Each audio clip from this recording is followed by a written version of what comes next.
Sergio Calleja presenta el ensayo La última guerra del rey de Israel.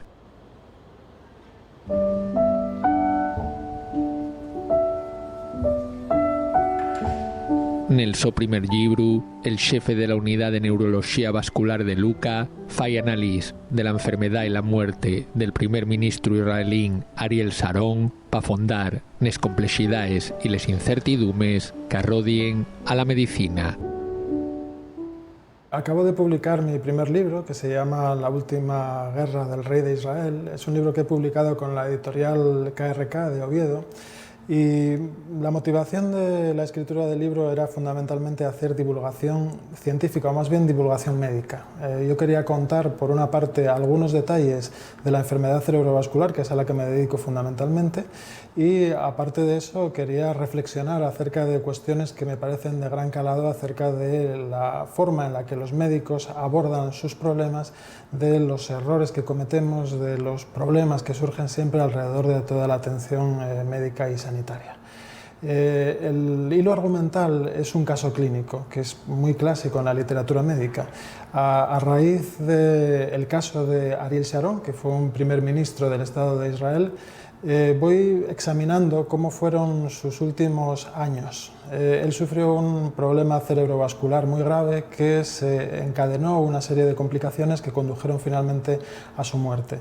Y alrededor de todo ello, pues aprovecho para hacer una serie de reflexiones y comentarios que espero que puedan ser de interés para todos.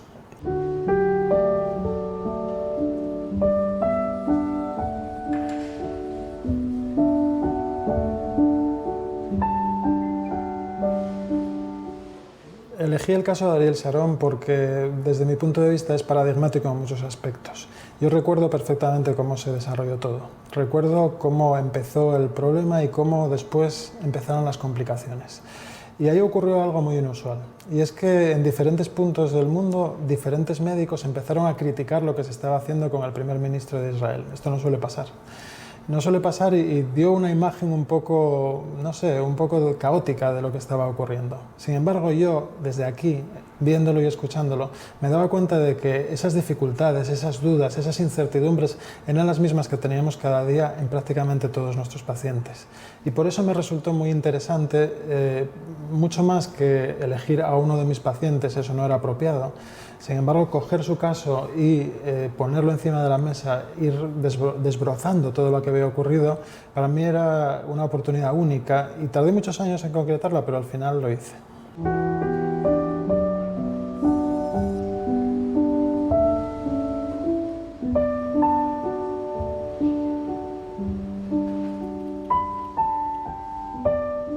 En el caso de Sharon, lo que ocurrió, lo que dio origen a todos sus problemas de salud fue lo que se llama un ataque isquémico transitorio. Una arteria de su cerebro se cerró de repente, no podía hablar y durante unos minutos estuvo así hasta que mejoró, todos tranquilos. Sin embargo, encontraron un problema en su corazón que exigió a los médicos tomar una decisión acerca de qué tratamiento se debía administrar.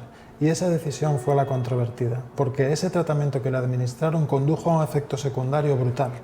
Tuvo una hemorragia cerebral como consecuencia de ello y esa hemorragia lo sumió en una situación de coma que se prolongó durante años.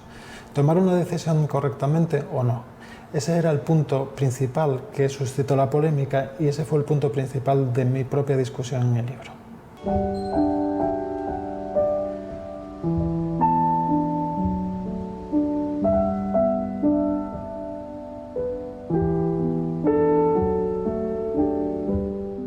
En realidad el libro es una prolongación de la actividad de divulgación científica, o más bien médica, que yo venía haciendo a lo largo de muchos años de manera oral, en los centros sociales fundamentalmente. Aquí, a la hora de establecer el armazón del libro, a la hora de darle una estructura literaria, decidí que debía haber un tronco, como el tronco de un árbol, que el tronco en realidad era el desarrollo de la propia enfermedad de Sharon desde un punto de vista cronológico. Y en cada punto en el que se planteaba un conflicto, ahí me paraba y sacaba una rama. Por poner un ejemplo, hay un momento dado en el que se especula acerca de si ciertas lesiones que había en el cerebro de Sharon eran la causa de que hubiera tomado decisiones políticas muy controvertidas a lo largo de los meses anteriores a la hemorragia cerebral.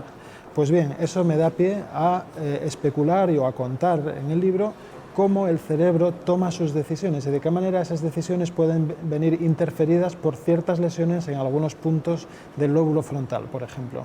O en otro momento del libro se acusa a los médicos de haber caído en lo que se llama el síndrome del recomendado. El síndrome del recomendado, eso va a ser otro capítulo en el que explico por qué aquellos individuos que se convierten en pacientes pero que son especialmente notorios desde el punto de vista social o político van a ser tratados de manera distinta al común de los mortales y generalmente con resultados peores.